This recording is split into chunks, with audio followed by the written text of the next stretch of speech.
Okay. You know how many videos I've made on lenses? And I think I've got like 480 some lenses, literally. 400. I'm not bragging. Like 480 some lenses. And then like every time I go to make a video discussing lenses, I have to like open up all these cases and then pull them out, and all I do is just sit there and hold them. So this time I've only grabbed a few lenses. This is an important... Yeah, it's like that. I mean, 4,600 videos, and I'm asking myself, how many more times do I have to open up a case to grab the lens out? Yeah, you're like, get to the point, you fat, tattooed, stinking so-and-so. Okay, chill your wheels a little bit here. Okay, here we go. Anyway, here's a couple of the 24s, the 24 1.8, and I thought I'd reviewed this lens before, but I couldn't... After 4,600 videos, even I can't find my own videos. I don't know if I'd actually discussed this lens before. Anyway, it's a 24mm 1.4 G Nikkor. By the way, this is made in Japan. Of course, it's quite expensive.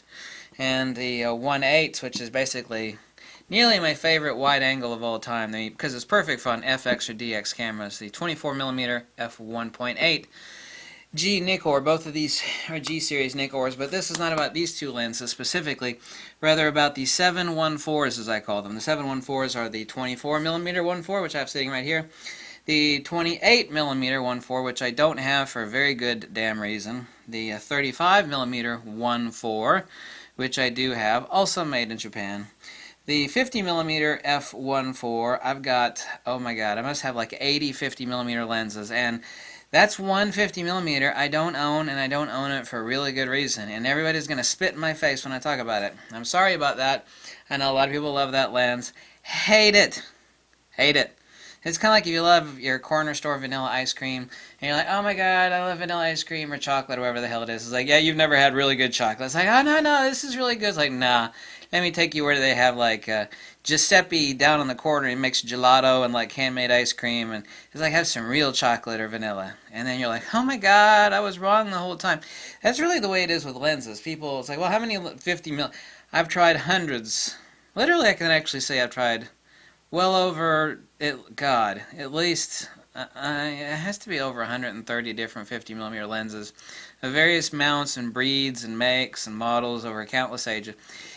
I've palletized, kind of like one of those guys that travels around the world, like eating every type of chocolate ice cream, and it's like that guy actually knows what the. Anyway, I diverge. The 50mm f1.4, I don't have that lens. For good reason, thank God. 58mm f1.4, I do have that lens. Also made in Japan.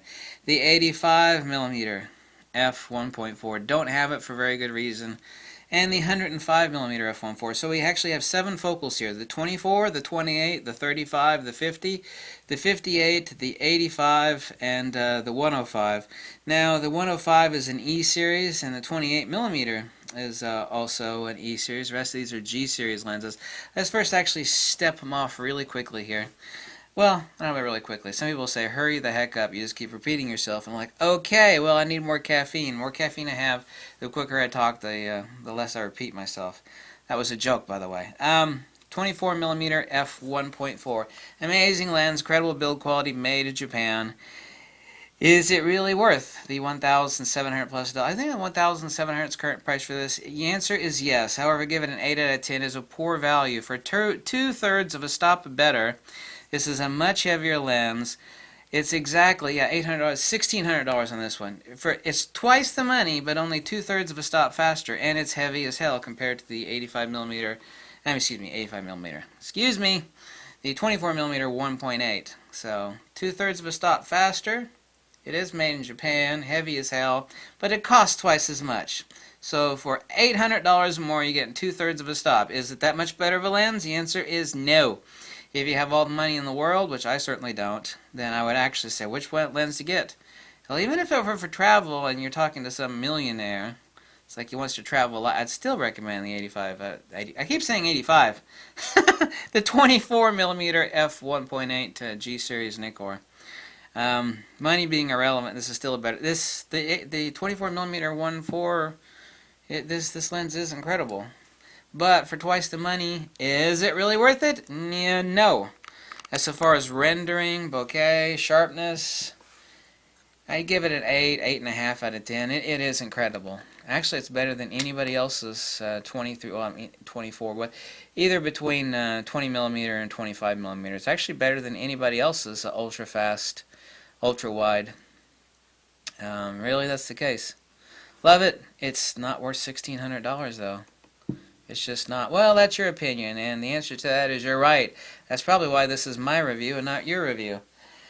Here's a lens that kind of sucks and is horribly expensive, and it recently came out. Now, I have the 28mm 1.8. I guess I should have dragged that out here. Also, made in China. Also, $750, I believe. The 28mm 1.4, I give it a 6 out of 10. So poor value. It doesn't render that well. There's nothing fantastic, amazing, or desirable about that lens. The 28mm 1.4 is a stinky pooper. A dirty baby's diaper. You get where I'm going with this? No dice. No. Don't care how much money you got. The 28mm 1.8 is perfect. Well, not perfect, but I give it like an 8.5 out of 10 or better.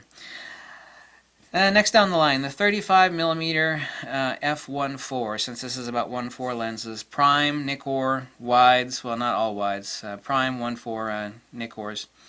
Give it an 8 out of 10. Actually, a little bit better than 8 out of 10. It really deserves like 8.5 out of 10 is what I rate it for. Now, the 35mm f1.8, oh, it's a stinky lens. It's got issues. I'm not saying it's bad. I'm not saying it's going to spit in your face if you buy it. I'm just saying it's not worth the money.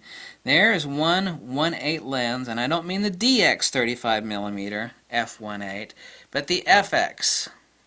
It's like pancake lens, well, almost a pancake versus that.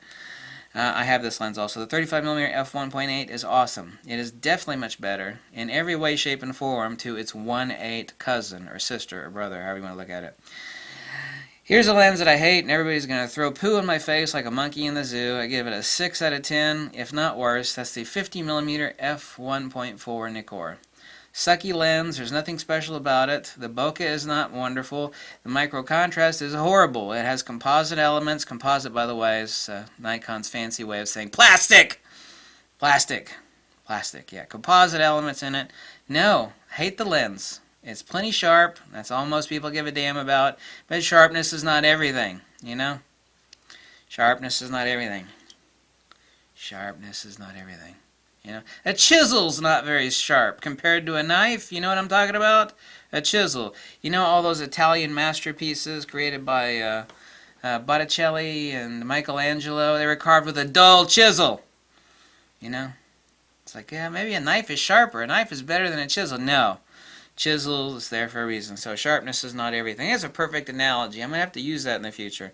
I hate, this is my review, not yours. I hate the 50mm 1.4. It sucks. Hate it. I've had so many 50mm pass through my hands, a lot of really good ones too, and way the hell better than this damn piece of junk. But it's priced cheap. It's 400 and some bucks. Hate it. Don't care how much it's priced at. The 58, I have this lens also. The 58mm f1.4, excellent. Give it an 8.5 out of 10. It's incredible. Micro contrast, amazing.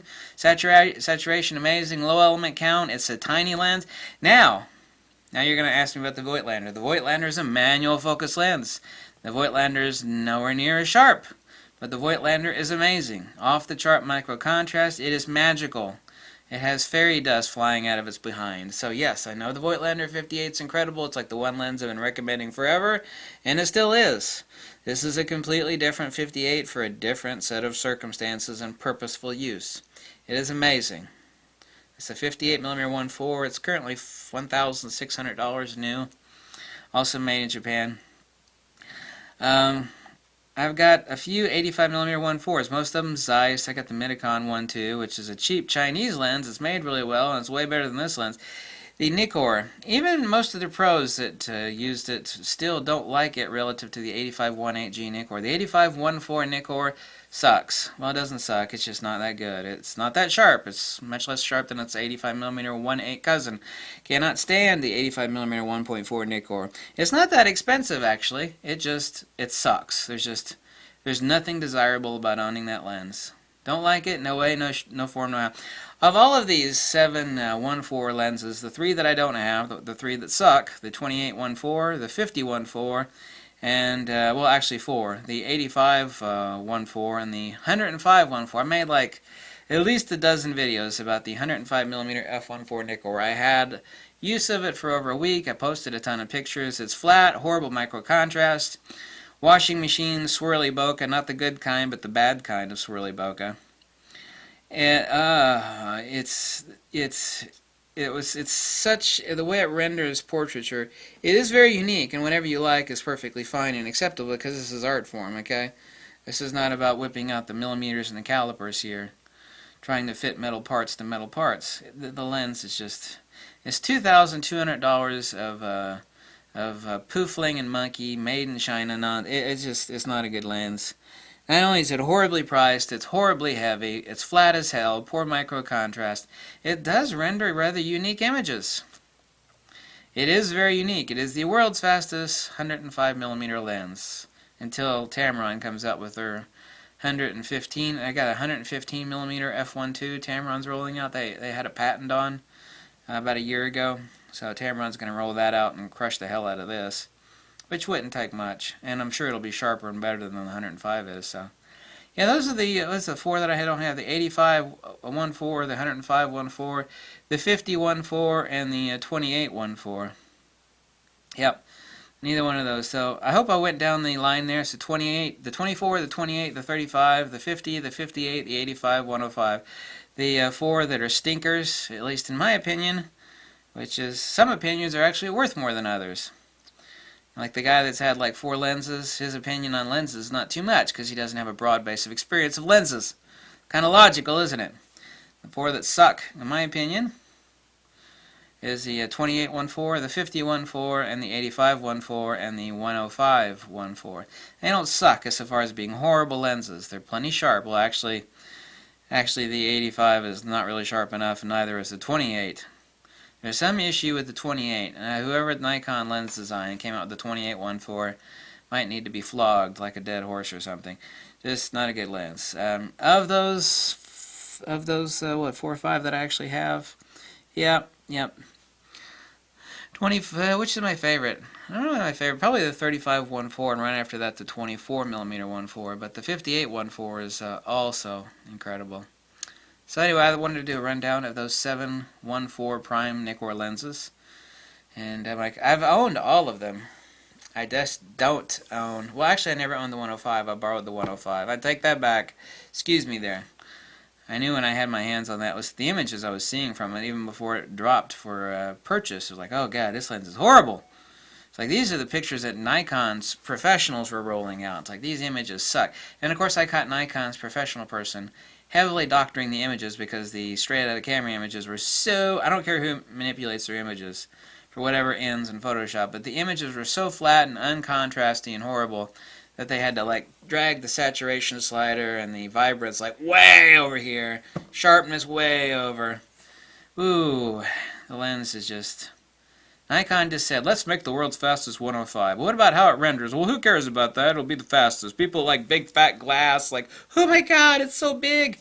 They'll buy it, regardless of whether it renders like crap or not. And that's turned out to be true. A lot of people that just like what they do is they see a really fast lens with a huge front element. They go, oh my god, I gotta own this. It's like, you don't know whether the lens is any good or not. I don't care, it's so huge. And I call that huge lens syndrome. You'll spell it U-U-U-U-U-G. Like huge, not huge, but huge. People do that. It's like, it's a huge lens. It's so huge. So yeah, but it's no good. Yeah, I don't care. It's so huge.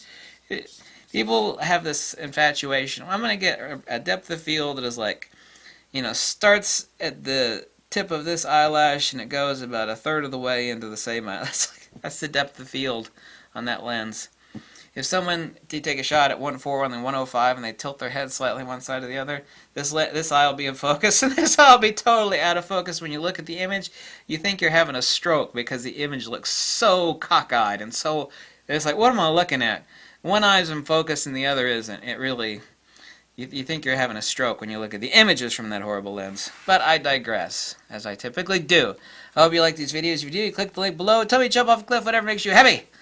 That's my rundown of the 7 prime Nikors at 1.4, of which several of them are stinkers and several of them are really good.